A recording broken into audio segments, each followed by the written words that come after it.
Good evening all and welcome. Tonight I have some absolutely terrifying ghost stories for you to indulge in. I'd also like to welcome Miss Fearsome back to the channel. It's been a while. She has kindly narrated 5 of today's 20 stories.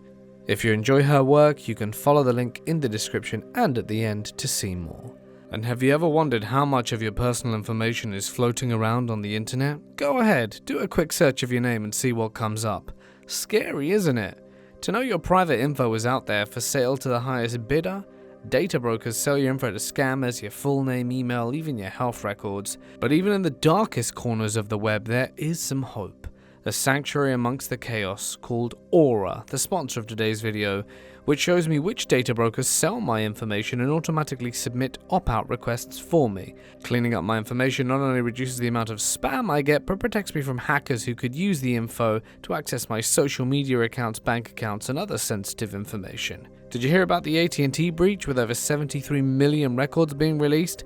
Scary, isn't it? They recommend strong passwords, but Aurora does more, and for less. No need for multiple apps. With Aurora you get comprehensive protection at a fraction of the cost, and if your information was compromised at the AT&T data breach, you can rest easy knowing that Aurora is always on your side. I value my privacy, and yours, so follow the link on screen or in the description to start your 2-week free trial. Your data deserves to be protected.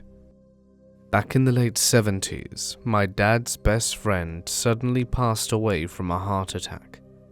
They had the normal funeral services and wake. The process usually takes about 3 days, ending in the burial in the ceremony. This is where my story and my dad's story begins. So the day of the burial was very nice, sunny, and a bit warm for the time of year in my area actually. It was early April, springtime. That afternoon the weather began changing. It had heated up into the upper 80s and got very humid. I went to bed at my usual time that night, only to be awoken by a major thunderstorm at 3 a.m. I mean, it was a wicked storm. I needed to use the bathroom, so I did that, and was settling back into my bed when I heard my house phone ring. Now I'm like, who in the world is calling us this late or early? My parents had a phone line in their room, so in this case, my dad answered it. There was no activity after that, so I figured it was a wrong number situation and started back to sleep. The next morning I woke up and came down for breakfast, and I saw my dad at the table drinking coffee, and he looked like he hadn't slept at all and looked terrible. I went about grabbing some cereal and asked who called in the storm in the middle of the night. My dad stared at me, looking a bit pale now. He asked if I heard the phone ring. I then told him about my trip to the bathroom, etc. It wasn't anything, so I asked my mum, and she said, "Your father answered the phone." My dad then told me he was asleep, and the storm didn't wake him. He said when he answered it, the voice on the other end was his newly buried best friend telling him to get to the cemetery quickly and bring shovels, that they'd buried him alive. He kept repeating this for him to hurry as there wasn't much time left. He then told me every old childhood fear he had ever felt come flooding into his head as he was frozen in fear. He was deathly afraid his friend would come out the closet in his room if he walked past it at that moment. Crazy, right? Validated and made more real by me hearing the phone ring that night. My great-grandma and I were really close. She lived in the countryside, so we would only visit her once a month. The one time I decided to skip the visitation, she passed just after that day. As you can imagine, I was pretty upset at her funeral, so I decided to go for a walk to clear my head a bit. Mind you, it was nighttime, and I wasn't planning on going too far as I didn't want to get lost, when suddenly a little girl showed up in front of me and started running towards the cemetery entrance. I did the most illogical thing and followed her. I swear she was so white she nearly glowed in the dark. My dad saw me running towards there and stopped me to ask what I was doing. I pointed to the little girl. He said there was no one else with me, and when I turned around to check, she had vanished. I told my parents about what happened on the way back to our house, but they decided grief was making me hallucinate. I forgot about that episode until very recently. I went visiting my great aunt, my great grandma's kid, and she pulled out an old family album. I was going through the photos when I saw the exact same little girl from the cemetery. I asked her who that was, and she told me it was her youngest sister. She died after an accidental drowning when she was 8. My great-grandma was making dinner when she snuck out to play with friends and ended up drowning herself in a nearby river. The creepiest part? We have the same name. Mind you, my mum didn't know about this kid until that day, so this wasn't a tribute or anything. I'm also terrified of water since the day I was born. I still can't wash my hair without a towel by my side, because when the water runs through my face, I feel suffocated. My then girlfriend lived in a very secluded and rural area, and I lived about 45 minutes away. I drove country roads as much as I could to avoid highways as there was less traffic lights and stops, and this was the daily drive I did for nearly 2 years.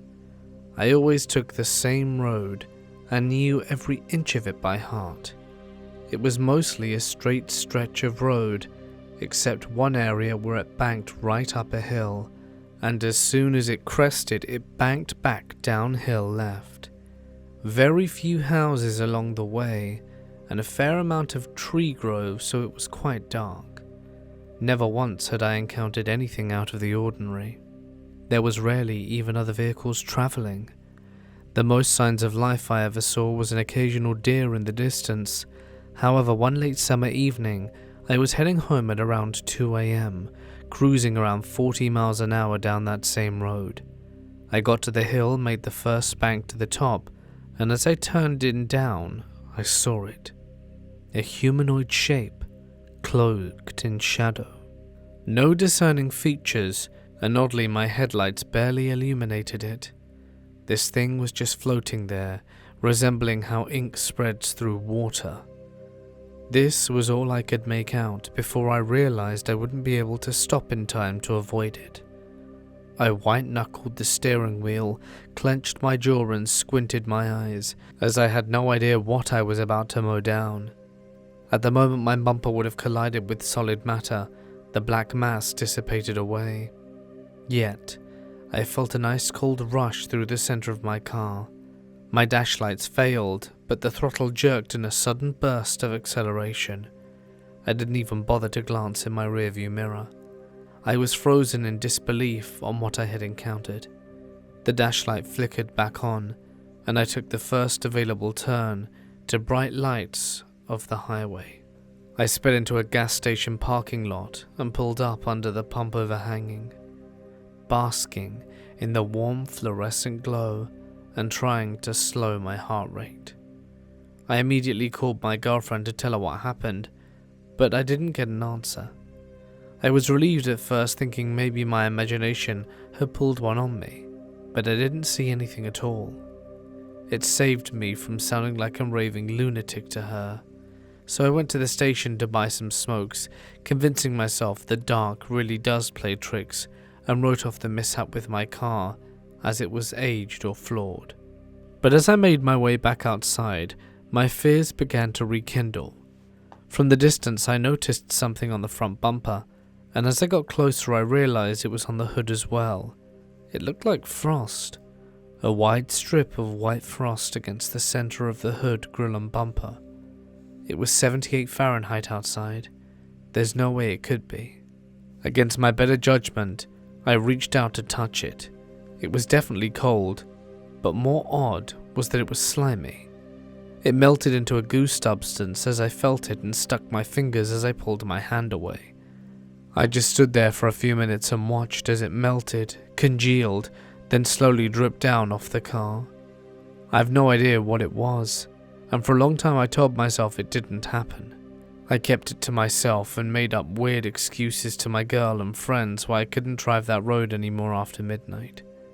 A few years went by, until one night I was drinking with a close friend, and he decided to spill the whole story. He explained to me that him and his family had lived in the area for years, and while what I experienced was shocking, it didn't surprise him in the least. He told me his parents and grandparents had shared similar stories, and they always just said that the old scratch was out tonight. This happened about 15 years ago, in the fall after I graduated high school. I was driving to my boyfriend's house in the late evening, so it was already quite dark. His street was one of those small residential streets that don't have any painted lines, and all of the intersections were roundabouts, so I was driving pretty slowly as I turned onto his street, when suddenly a guy popped out of nowhere, walking with a very determined gait directly across the street from left to right. He was staring straight ahead and looked enraged. I slowed down more to let him cross. He got about 75% of the way across the street and just stopped, standing there under the glow of the street light, right in front of me, without moving a muscle. Rage, staring straight ahead. I came to a stop about 20 feet from him and waited, and waited, and waited. I was getting really weirded out that this guy was just standing there enraged, when he slowly turned his head to look at me, still filled with that same rage, not even blinking. The way he moved was so weird, almost like how a bird would turn their head. It crossed my mind that he might just be messing with me. Other than the weird behavior, he looked like a normal Pacific Northwestern redneck kind of guy. I decided to pull into the oncoming lane behind him because there were no other cars around, and drive on.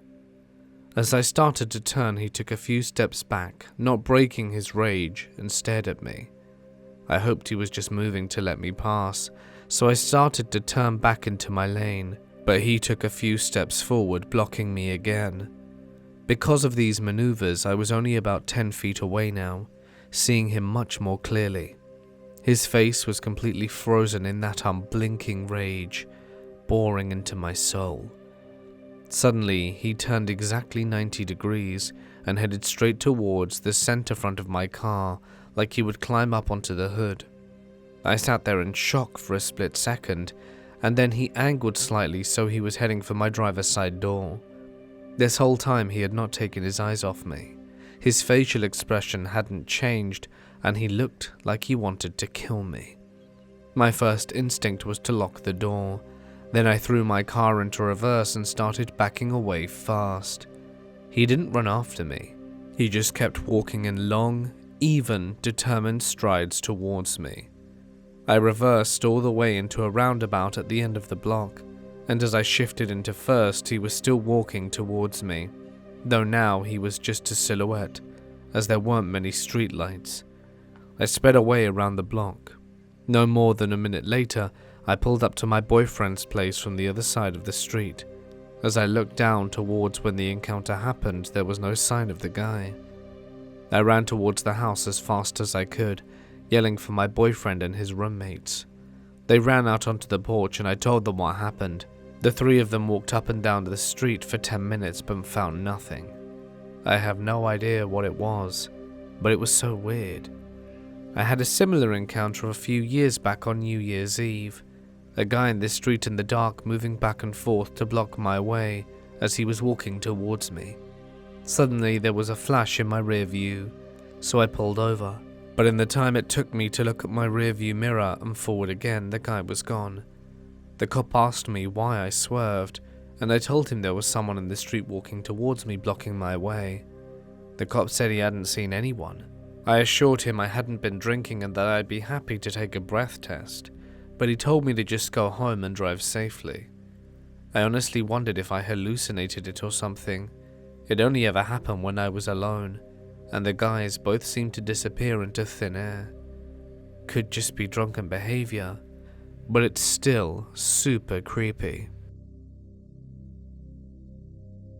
This was around 9 years ago. I was hanging out after a Boy Scout meeting with one of my friends. It had been an hour or so after the meeting ended, and our parents were chatting. So we knew we were going to be stuck there for a while. It was dusk, shortly after the streetlights had turned on, and we were sitting on a bench facing the road, probably talking about Skyrim or something, when he nudged me and gestured down the road from us. Standing there a block or two away was a lone girl, standing on a corner, just spaced out looking at the road. I don't remember specifically what she looked like, just that she was wearing a white dress, had long hair, and appeared to be between 5 and 7. My friend and I shared a confused glance, fully aware this was an absurd scenario and wondering what was going on. If this wasn't enough, a car drove around the corner in front of her as though she wasn't there, and sure enough, by the time the car had passed, she had vanished. We both got up and ran to see when she went. Yes, we would die if we were in a horror movie, of course, but she wasn't anywhere to be seen. We did a whole bunch of makeshift EVPs and the like to see if we could get anything that might shed some light on the weirdness. Outside of an unexplained scream and a woman's voice saying, "Come out, let's talk," on each of the recordings, we got nothing. I don't believe in ghosts, but coming from a religious background, I do believe in demons. I attribute this to a demon messing with us, and knowing that just by leaving us hanging, it would bother us forever. I worked as a ghost tour guide. The tour company I worked for did 3 separate tours, 8 PM, 10 PM, and a ghost hunt. At 8 PM we never got much activity, but the 10 PM one could be very active. One of our first stops was at Bruton Parish Church. It's the oldest active church on the East Coast. On a 10 PM tour, my group had just gotten to the stop when a light started circling the bell tower. It kept circling for a solid 5 minutes, almost like it was dancing. Then it vanished. Near the church is the George Wythe House. Out in front of the house is a cement block people used to step down from carriages back in the day. I'm quite short, so I would stand on it while I told the ghost stories to keep an eye on everyone and actually make eye contact. As I was standing on it one evening, a strange feeling came over me.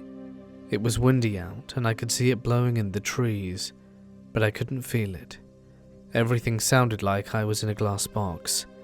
A guest brought their EMF detector near me and it lit up like crazy. This went on for about a minute or so, or at least that's what it felt like. On a few occasions I've seen a Native American boy running through William and Mary campus. One of the administrative buildings had been a school for Native children. A male spirit at the Peyton Randolph house called me a derogatory word, and I've also been threatened by spirits at the jail and even grabbed. If you stay late enough, you can see shadow figures walking down the street and in and out of the shops, as though they're still going around their daily lives. This happened to me in the past month. I work in a retirement home doing activities. On this day I was filling in at the healthcare center, which is basically a hospice. I was in the day room reading stories to one of the ladies, when she asked me who that woman was. She was pointing across the room. I didn't know, but I'd be happy to ask and find out, I say. I thought she was talking about one of the CNAs who was sitting across the room. No, the woman right next to you on your left. There was no one sitting next to me, but she continued, "She looks just like you, but her hair is longer. She says she doesn't have a name, but she's very nice." I could feel the hairs on the back of my neck standing on end now, and I must have given her a look. Did I say something wrong? Oh no, there's nothing wrong. I made a quick excuse to leave and frantically ran back to the My Memory Care unit. Now here's what shook me up. I was supposed to be an identical twin, but my twin died while we were still in the womb, leaving only me. This is not information I share with people I work with. One of the CNAs knew from looking at me that something had happened and wanted to know what it was. She was equally horrified when I shared the story. I had an imaginary friend as a child who I would only ever see at my cottage. This friend didn't speak and was very pale. One day he asked me if I wanted to meet his family and if I wanted to go home with him. Again, he never spoke, but he conveyed this wish to me. I was very excited since I didn't know where he lived and had never met his family. So off we went further into the woods until we reached a place where a woman wearing white was standing. My friend indicated to me that I should follow them. Just then I heard my mother call my name. I told them that I had to leave but that I would be right back, and he got upset with me, insisting that I go with him and return later. My mother called me a second time, and I apologized to my friend, who at this point was sadder than I'd ever seen him. I ran home to the cottage where my mum was busy weeding and asked my mum why she called me. She informed me she hadn't called me at all, and I ran back to the spot where I saw my friend, but he was no longer there, nor was he in any of our usual spots. He disappeared, and I never saw him again. This whole experience was strange, but I want to know who called me that day so that I didn't walk further into the woods.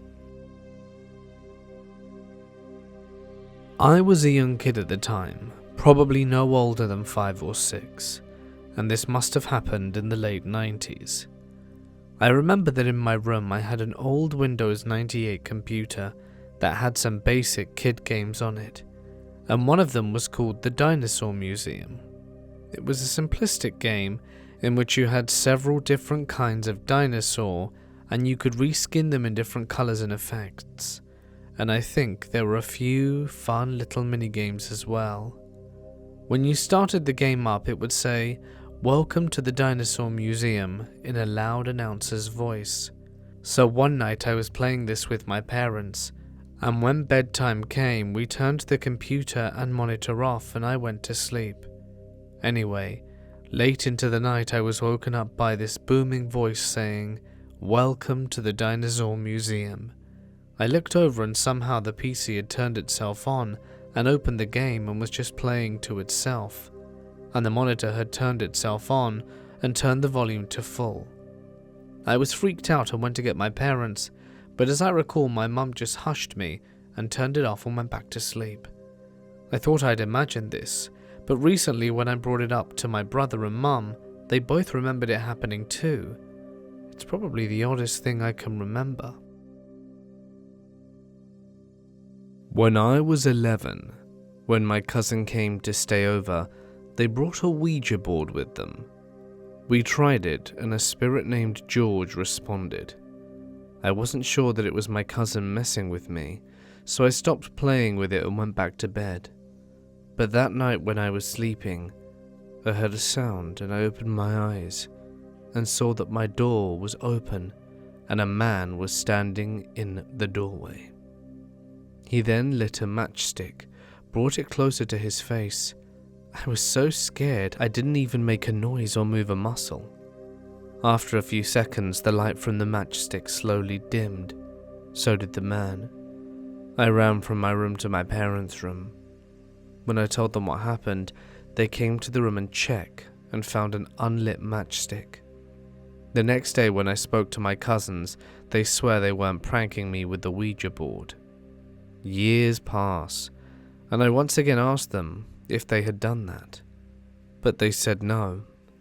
I like to believe it was a hallucination or sleep paralysis, but I still sleep with the light on. I feel more people need to hear this story, as it happened to not only myself but also my husband, and I only feel comfortable sharing this story now that my hubby and I have bought our own place. Warning: discussions of self-harm, suicide and pregnancy loss. A few years ago when we got married, we were staying with a friend of my husband's whilst looking for our own apartment, and we both began experiencing odd things. I'd especially experienced things when he would be working night shifts, and I'd hear the sound of someone in the basement, knowing it wasn't our friend or their partner, as the basement had nothing in it besides the bedroom, a bathroom and empty flex room. The night before we were moving out, we began to argue in a way we never had before, and we both recognised it, discussing how it was odd. Where the room was in a basement, and suddenly there was banging from the outside of the walls, and at that moment we decided we couldn't be there another night. Whatever this was, it wasn't happy we were trying to move out. As we were leaving, we went upstairs, and the home was a bi-level, meaning there was stairs to the upstairs beside the front door, and there, at the top of these stairs, we could see eyes watching us. We got out of there as fast as we could, still being able to see something from the living room as we drove away. As we didn't have the keys to our new place yet, we decided to just go find somewhere to park and sleep. The route we drove was one we used frequently, when suddenly we had turned a corner and realized we were about 5 blocks from where we'd just been, but had lost no time. Fast forward to when we had moved into our new place, and it seemed okay. Like whatever we had seen that night in our friend's place had stayed there. However, I don't know if what came next was the same spirit or not, but it started out as the master bedroom door locking by itself. There were times we would wake up and my hubby would give me a hard time about how I'd lock the door, even though I hadn't fallen asleep before him. It progressed to the door locking when he was on nights and I was alone, and there was even a time the door shut itself and I was locked out of the room when I was home alone. We never shut the bedroom door again after this. Slowly things between us became very toxic, with constant fighting and arguing, and our dog started acting erratically too. We gotten the dog after the door locking incident so I wouldn't be alone at night. But there was no reason for it. Being a remote worker, my mental health began to decline in an extreme manner, including attempts of self-harm, which was exacerbated when I became pregnant, even though we'd been told I was infertile. The pregnancy unfortunately was not viable, so we had to abort it. And after this I would see a green orb at night occasionally, but it would be followed by this heavy presence that I knew was not coming from the orb. At this point my mental health declined much more than what should have been normal. As someone in the health sector I knew how important mental health was, and no matter the therapy or medications I was on, I continued to get worse, to the point where I made an attempt on my life. Thankfully it failed and my husband made it home before it could succeed. My husband, every time things would get bad, would take me and the dog and leave home, and there would be an immediate shift in our relationship and my disposition when we were away from the apartment. Finally, we were able to buy our own place, and one night my husband was preparing for his night shifts. The day before his first night he would stay up till 4 to 5 a.m. In the morning when I woke up, and he was getting ready to sleep for a few hours, he told me about how he'd been sitting by his computer eating cereal. It was down the hall area from the master bedroom, and he could see shadows walking around the bed in the bedroom. The reason he chose not to go into the room though, was that he knew the dog was with me, so it would not have been an intruder, and we were on the 3rd floor. Since we moved into our home, we no longer experience anything. Our relationship has improved, and so has my mental health, without the use of medications or psychologists. I just wanted to share this story, as we both witnessed odd things and experienced changes in ourselves when we were away from the apartment. The property was not on sacred land. It was not built over a graveyard, and the building itself was only completed in 2019, so it wasn't old either. My husband and I are not religious, even though we both grew up in Catholic families, and we turned our faith from the church. For myself, it was when I learned of my family lineage, associated with the pagan name, and ancestors who had been burned by the church for witchcraft. But I won't speak on my husband's reasons, as it is not my story to tell. Our new home is safe. The dogs, as we now have 2, spend the days laying around. We no longer fight, and I have smudged the home as well. We still see one shadow figure, but only when my husband is home, and we know that it's a protector for him because of a loss he suffered as a child. I was trying to fall asleep after a stressful day. It was the funeral of my cousin, who took their own life at age 14. so I was lying on my bed with the lights on because I was afraid to sleep in the darkness that day. I was still awake when suddenly the door opened and my uncle, who had passed away long ago, entered the room. I didn't see my uncle, but I could hear his breath, movement, and manner, which were only typical of him. He sat on the edge of the bed where I was laying. I wanted to raise my head and look at him, but he pushed my head towards the pillow with his hand. I understood. He didn't want me to see him. I can only hope he was there to comfort me after the pain of losing my cousin. I'm not sure if it had that effect, because this encounter creeped me out profoundly after that terrifyingly stressful and horrific ordeal. I'm a 30-year-old female, and all of the unexplainable things that I've witnessed throughout my life, I only saw an apparition once, and I'm sure I saw what I think I saw. I was about 10 or 11 years old at the time, and my grandma was babysitting my younger sister and I. My sister was 5 or 6, and she was watching TV in the living room, and my grandma and I were at the kitchen table. Now, her kitchen window was located directly above her sink, and from where we were sitting, we were facing this window. There was a sliding glass door to the right side of the window that led out to a deck which was surrounded by a fenced-in yard, and the house itself was built in a densely populated suburban neighborhood. It was a nice spring day with a slight overcast, and couldn't have been any later than 2 or 3 in the afternoon, and one of our favorite things to do was to have tea together. She made the best iced tea, and I always wanted it when I visited, so we were sitting at the table chatting and enjoying the tea. Suddenly, in my peripheral vision, I noticed something appear at the window. I looked up, and clear as day, right there in the window, and looking directly at me, was a man.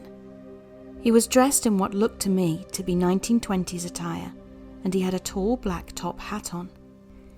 With his piercing blue eyes, he had no facial expression, but grey bushy eyebrows, and one of those creepy handlebar mustaches that appeared to be curled with gel or something. Now, I had an active imagination as a child, and I was in somewhat of a daze as I was looking at him. I didn't feel scared for some reason, but must have had quite the expression on my face. My grandma gently tapped my arm and said, almost in a whisper, to not scare my little sister, "Do you see that too, sweetie?" And with that, I looked back to the window and he was gone. My grandma and I went outside and inspected the deck and yard, but there was absolutely nothing there. I asked my grandma what she thought she'd seen, and she told me it looked like a middle-aged man from the past whom she didn't recognize. I asked if he had a mustache, and she said yes, so I asked what kind of mustache, and she said it was big and curled. Had my grandmother not been there to validate what I saw that afternoon, I would have gone the rest of my life thinking I conjured that image up in my mind. I used to be a ghost tour guide in colonial Williamsburg. One night shortly after the holidays, I was leading an extended 10 p.m. tour. We got to one of the stops and I was telling the stories about the history of the location and the activity there, while a few people took pictures. After I was done talking, everyone broke off to take pictures and go see the little family cemetery.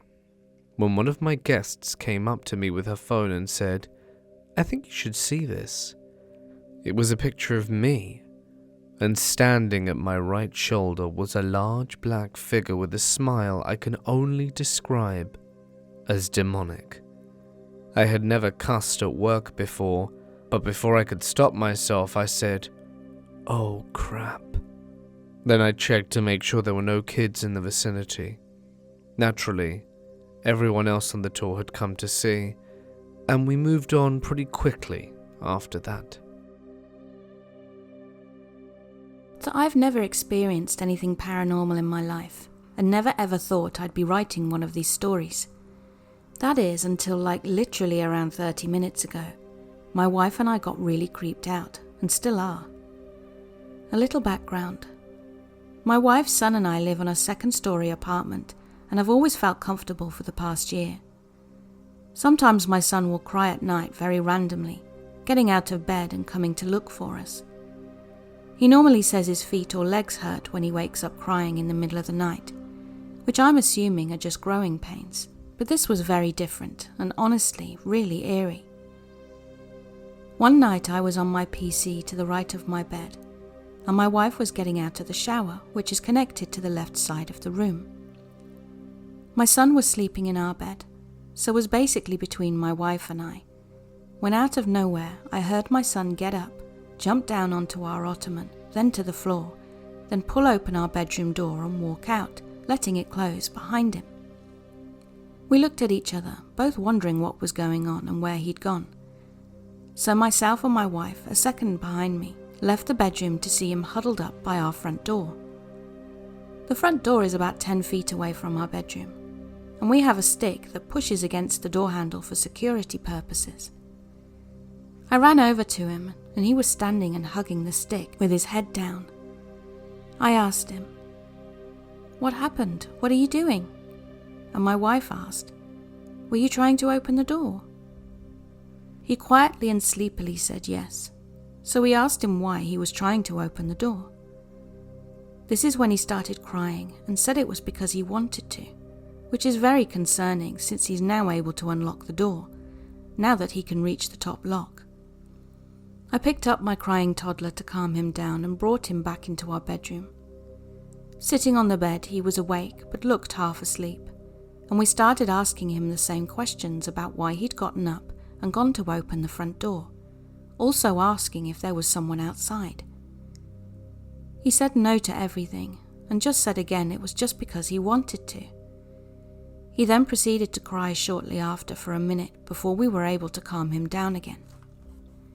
We were just talking back and forth quietly as his eyes closed. He stopped replying and finally fell asleep. We spoke between ourselves about what had just happened and how absolutely creepy it was. He had never done that before, and we were wondering if he was sleepwalking. He didn't have a history of sleepwalking before this, and my wife asked me why he would try opening the door and how he's never done that before, so why now? I said that I didn't know and that it was pretty creepy, when out of nowhere he started to slowly cry in his sleep again. As he cried, we heard him say, "Because I wanted to," in between his cries. He calmed down and we asked him if he was okay now, and he said that he was and that he wanted some water. We got him some and assured him that Mummy and Daddy will keep him safe, and just made small talk with him until he fell asleep, and I went to check the doors and windows in our apartment. Everything was closed but the kitchen window, so I shut it and my wife came out into the living room. She had to do something for work, so I stayed out there with her for a little while, but my son started crying again, so we laid in bed with him and calmed him down. He's been asleep for a while now, but he is still crying randomly and punching and kicking us in his sleep. I'm still awake as I feel uneasy about this event and wanted to document it whilst everything was still fresh in my mind. I also wanted to see if any other people had experienced this or have a clue as to what just happened tonight. My grandma was an exceedingly punctual person and was very serious about respecting people's time. She also had a very distinctive smoker's cackle. When she was 70-something, Grandma had a stroke and died in her sleep. 2 days later, my aunt had plans to meet Grandma out for lunch, but instead my aunt was sitting at home, grieving. Her phone rang, and when my aunt answered, she heard my grandma's voice say, "Sorry, kiddo, not gonna make it today, or any other day." She then cackled like always and hung up. I think it gave my aunt a nice last laugh.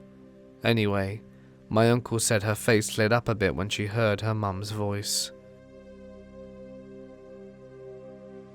To the guy who posted his world changed in 30 minutes, mine changed in like 5 seconds.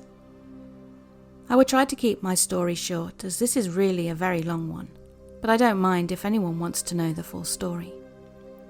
I'm a computer software architect engineer by profession, as I've been hooked to science since I was a kid. I could have aced my physics class in college, but was just lazy, though I'm still the highest ranked in the class, whilst 90% of them failed. I'm a skeptic, and I always want hard evidence to ever believe in something. So needless to say, I'm not religious in any way, and I always felt that all the paranormal stuff you see on the internet is fake, even stories my friends and family have told me. A few months ago, my daughter, who is 2.5 years old, started acting weirdly on one of our beach trips, especially at night. She would complain that her bedroom was too noisy, saying someone was playing with her toys and she didn't like it. This carried on even once we were home, and even though I was very skeptical about what she was telling me, I felt bad hearing my baby tell me for the first time that she was scared. For 4 days straight, we couldn't sleep for her crying all night and wanting out of her room. So I finally gave in, and we started asking for help from some of our more religious friends. They told us to pray, but it didn't work, and I was obviously thinking deep down about how a prayer would help our situation. Finally, we had several people come to our house, spiritualists and physicists that had offered to help. I was very skeptical about it all, but one thing that shook me was that both my baby and the physicists described the same thing. One of them, that was a devout Catholic, told us a lot about his ritual, and it was weird. I wasn't buying any of his BS. Then he started praying whilst I was holding my daughter, and my wife, mom and sister were all there too. As he prayed, in the name of Jesus, blah blah blah, a loud bang rang out in the baby's playroom that was right by us. We all rushed in to see a doll toy that was placed on a shelf had flown 5 feet onto the floor. By that point, my whole world had crumbled.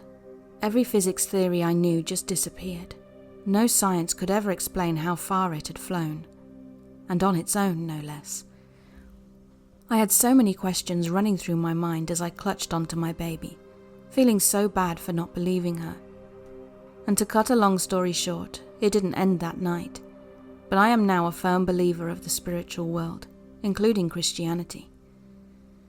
It took us about 3 months to fix everything, and I'm glad to say my child's situation improved drastically after going through all the Catholic rites. Now, I'm not here to try to convince you and make you believe. I just wanted to share what I'd gone through. My boyfriend lives in his country embassy within my country, as his parents are diplomats. He knows that a couple of diplomats have taken their lives at that place, as they were found where they took their lives together. And the room where they were found, no one goes there. It's like closed for people, because it's super scary and no one wants to sleep or work there. His cat always stares at that hallway. Usually it's dark. She likes to spend the night there, and the cat always plays in the carpet like someone's playing with her. But no one thinks about this much because it's normal cat behavior. So one day I'm talking to him while on the phone and he says, "Just a minute," and goes to the kitchen, and I hear a woman speaking his language, which I don't really understand, but no one answers. So he comes back and I ask him what his mum wants. He asks me what I'm talking about, and I tell him that I heard his mum saying something in his language. He told me his mum was out. I was very scared because I clearly heard that voice, 4 sentences in a calm voice, as if she's just having a normal conversation. It was quite eerie for the both of us. I see a lot of people sharing stories here, and although I have a few of my own, because I sought out the paranormal and did paranormal investigations for a few years in my mid-20s, I'll share the one that started it all for me and created my lifelong obsession with the unknown. It was the summer of 2001 when I was a wild kid growing up in Panama City Beach, Florida. I would have been 14 years old, and like most kids raised in broken homes in the wild place PCB once was, I was already smoking and rebelling. At the time, I was a runaway, staying at my girlfriend's older brother's house in an attempt to grow up too fast and do what I wanted because I didn't like my mum's rules. It was a typical evening for us. We were smoking cigarettes, skateboarding, hanging out and causing trouble in the apartment complex. The complex backed up to a set of woods, with my friend's 18-year-old brother's place being at the end of the building, closest to them. A sidewalk extended out from the front door, connecting to the primary sidewalk, which then wrapped around the building, between the woods and the building, and brought you to the parking lot. When the sun was starting to set, we smoked cigarettes outside on the sidewalk, and when they were ready to go in, I flicked the one I was smoking, a half of a cigarette, because I started to get a headache and didn't care to finish it. We went inside, played video games, and eventually passed out. The next day I woke up at around 11. Everyone else was still asleep, so I thought this would be a great opportunity to smoke a cigarette by myself, because I knew we didn't have many left. I went to get one out of the pack and it was empty. I guess chance, my girlfriend's older brother, had smoked the few remaining while we were playing games and slept. Then I thought, wait, I flicked that half a cigarette last night, so I'll just go find it. I walked down the stairs, got to the sidewalk and started skimming the ground, looking for it. I walked around the sidewalk, skimming and skimming for it, and couldn't find it. When I looked up, I was roughly 4 feet from the perimeter of the woods, and right on the edge of the woods, kneeling behind a palmetto, I saw it. A large monster covered in mangy brown hair, as tall as I was, but I couldn't see legs. It looked like it was crouching, and I saw teeth and large solid black eyes. I froze in fear. I had no idea what to do, and it was quite literally right in front of me, a mere 4 to 5 feet away. I finally got the courage to run, bolted up the stairs and yelling for Chance, tripping over every step on the way up. I told him what happened, and of course he laughed it off and told me I must have hallucinated. After convincing him to go look, we went right back down the stairs together, and of course it was nowhere to be seen. My friends now laughing and me panicking, adrenaline still pumping, and brain still trying to process the whole encounter. Like I mentioned, it was 2001. I was 14 and I had never heard the word cryptid. I don't think I knew what Bigfoot was yet, and I was completely shocked. I spent the next 2 weeks totally obsessed, and I got Chance to scour the woods with me, and we found absolutely nothing. It was 11 in the morning. I knew exactly what I saw, and now 23 years later, I can still picture it clearly. As time passed, I thought I had just seen a demon. The teeth and all black eyes just stuck with me. But when I was roughly 22 to 23, I was telling what happened to a friend of mine, and she said, "Oh hell, you saw the Florida skunk ape." Now I had never heard of the Florida skunk ape, but eventually when the picture surfaced, or when I first saw the photo, it was exactly what I saw. The picture itself was almost identical to my account, with only one exception. It was daytime and I could clearly see its top half. I was stunned. I finally knew what I'd seen years prior, and that one incident, which lasted for probably just a minute, changed my life and perception of the world entirely. But looking back now, over 20 years later, what I believed happened is we both weren't expecting to run into each other. I think it was just as shocked as I was, and we both didn't know what to do. Again, I realized that it didn't do anything aggressive, never made a sound, and it just crouched or knelt there, frozen in time, just like I was. I have told this to friends throughout my life, but I've never shared it publicly. I'll tell you all what I tell everyone regarding this incident. Believe what you want, it doesn't affect me, what I saw or what happened. But it was right in front of me, it was daylight, and it certainly scared the hell out of me. I was a freshman in high school, staying at UC Berkeley for a summer academic program. I shared a dorm room with 2 other girls in an old building. There was a single bed on one side of the room, a tiny window, a desk in the middle, and a bunk bed on the other side. The 3 girls I roomed with were in different sections of the program, so we were never together. I had to come to the room late, used my phone light to set my stuff down, turned it off, and quietly climbed into bed, the top bunk. I shut my eyes for what felt like an hour. I woke up to the girl on the other side of the room calling my name. I rolled over and hissed, "What?" back. Her voice shook as she said, "There's someone in the room with us. I saw them come in and rummage through our things." I instantly went from sleepy to alert, but was still confused. The other girl starts saying things like, "Please don't hurt us, take whatever you want and just leave," over and over. The intruder responds with silence.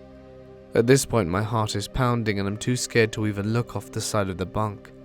The girl starts crying, and the roommate beneath me is now awake. My fight or flight is kicking hard now, so I slid between the wall and the bed down to the bunk beneath me. I had my phone but no service. The other girl had no service. We tried frantically to see if we could look up a phone number for security, but we got nothing. The girl across the room is frantically begging, pleading with the intruder. I tell her to get her ass to our side and she sprints over the desk and into our bunk. I grab her key and say, "Where is he? In the closet?" She says that she doesn't know, but she knows he's in here. I look around, but it's too dark to tell, and fear is starting to take over. I tell the girls that I run and I'll turn off the light switch near the door, and then we'll outnumber him and take him on. They're too shaky to agree. I'm about to leave these girls because they're paralyzed with fear, and I tell them to run and I'll hold the door open and they'll sprint out. It was like a movie because one of the girls goes, "No, I won't let that happen. If we run together." So we link arms and sprint to the door at full speed and barrel down to where the leaders of the program slept. Later, security was called and the room was checked. No one was there. Perhaps they escaped. We were all so shaken up we ended up changing dorms. For a few years I thought I had barely escaped death or being abused. But eventually I came to the realization that none of it was real. The figure my roommate saw come into the room was me. She had assumed I was already in the room asleep. She didn't see me climb into my bed because of the angle and me shutting off my phone. The 3 of us thought we were going to die, and it was me all along. I guess I had laid down and fallen asleep instantly. I laugh so hard when I think about it now, but for years it was by far the creepiest experience of my lifetime. Hey guys, it's Mort here and thank you so much for listening. I hope that you enjoyed tonight's spooky tales. If of course you did, you can let me know down below. It means a lot. And a huge thanks as well to Miss Fearsome for joining us in tonight's video. As I said at the start, if you would like to see or hear more from her, you can follow the link in the description and on screen shortly to check out more of her channel. Finally, a huge thank you to the amazing members of this community over on Patreon and memberships who financially support the channel. If you'd like to be one of them, have your name on screen and get a whole bunch of extra perks and rewards, feel free to find out more by following the link in the description. But that's it from me. Until next time, stay awesome, and I'll see you in the next one. Good night.